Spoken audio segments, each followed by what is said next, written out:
Okay, so this is video 3 on Dominoes the 5 Up game. This video is about keeping the score. Now, as I said in video 1, dominoes sometimes come in this box like this with, it's effectively what's called a cribbage board scoring mechanism on top. I'm going to explain that. But sometimes a lot of dominoes don't come in a box like that. You just get the dominoes themselves, the 28 dominoes, in which case you use another old-fashioned method. It's called a pen and a piece of paper. And what you do is, if you have two players, you write down the names of the two players, Jack, and I'm playing Mr. Clown, and we keep the score as we score, and we just add it up. So 1, 2, and I score another 2, that's 3.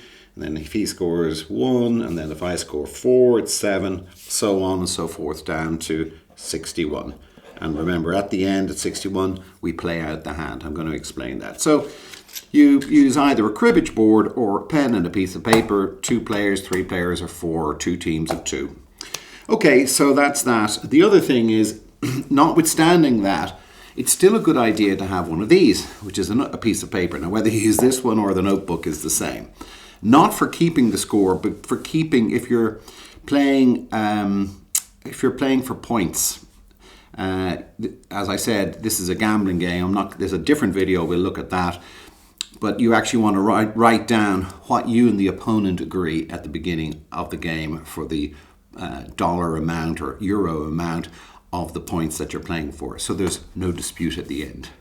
I.e., you don't just verbally agree it, because at the end of the game, you might forget what you verbally agreed. So you can write it down here, we agree this, on that piece of paper. But even if I'm using a cribbage board, I'd still have this piece of paper to write down what we agreed.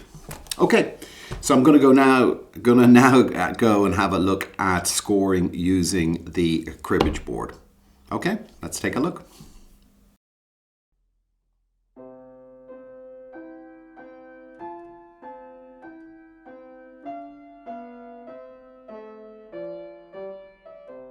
So this is the top of the cribbage board, and as you'll see, there's little holes, and you use these holes, you'll see there's 4 rows of them, 1, 2, 3, 4, and they go up and down. There's 5, 10, 15, 20, 25, 30, 31, and back down again another 30. So if you go up and down, it's 61. And we use these little markers to count each score.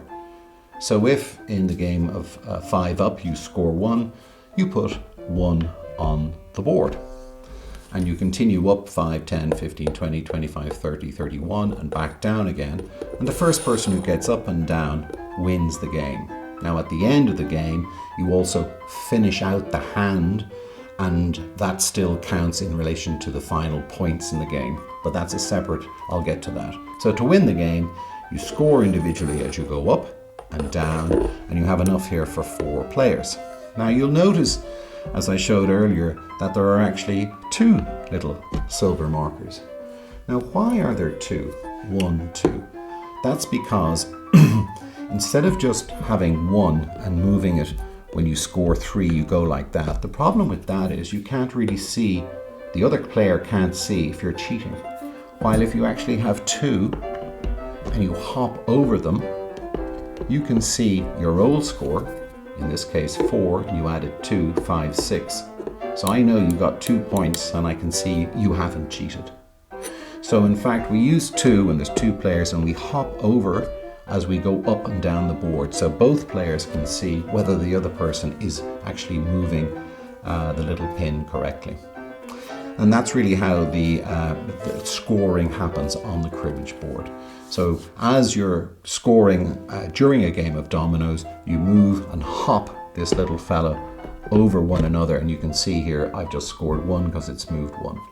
You start with nothing on the board, and after the first point you get on the board, and then if the player 1 scores again, he'll get 2 points, and you mark it with 2, but you can see its total is 1, 2, 3, but he's gone from 1, the old, to the new 3.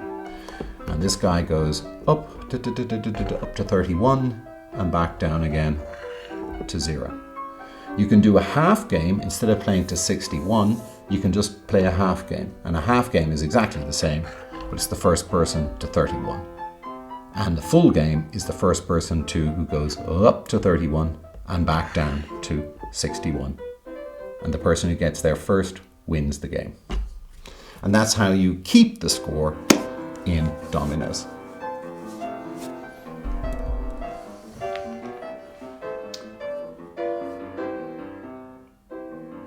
Okay, just playing out the game and winning the game. There's just one more technical point on this. At the end of a game, if two players have gone up and are neck and neck and the last hand is being played, if one player scores, in this case 2, and gets to 61, they haven't yet won the game. What they say is the hand must be played out. So the other player can continue to 61 and perhaps win the game. So the game is not over until the player has gone past 61 and the final hand has been played out. Now, if at the very end of this it's tied, for example, at 61, or if it moves up here, 62 or 63 or 64, if it's tied, both players at the end of that hand are on the same score, what do you do?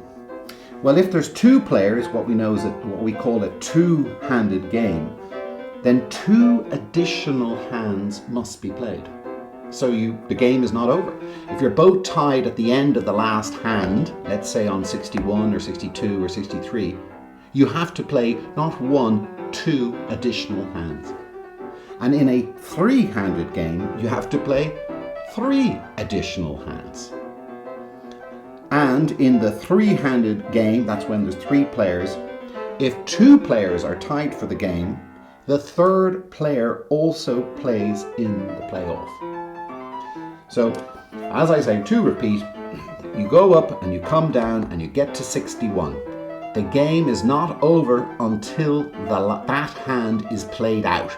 And during that play out, if the other player gets past the first player, the second player wins.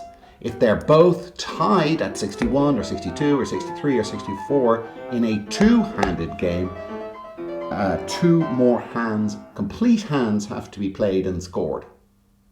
And in a 3-handed game, when there's 3 players, 3 additional hands have to be played.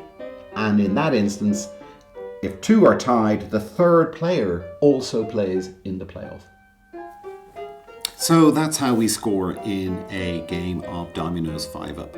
There's a couple of minor additional points, technical ones in relation to scoring. I'm just going to bring them in here. The first is when a score is made, you make a score, you have to call your own points. So if it's 5, 10, 15, 20, when you're playing your dominoes, you have to call the score.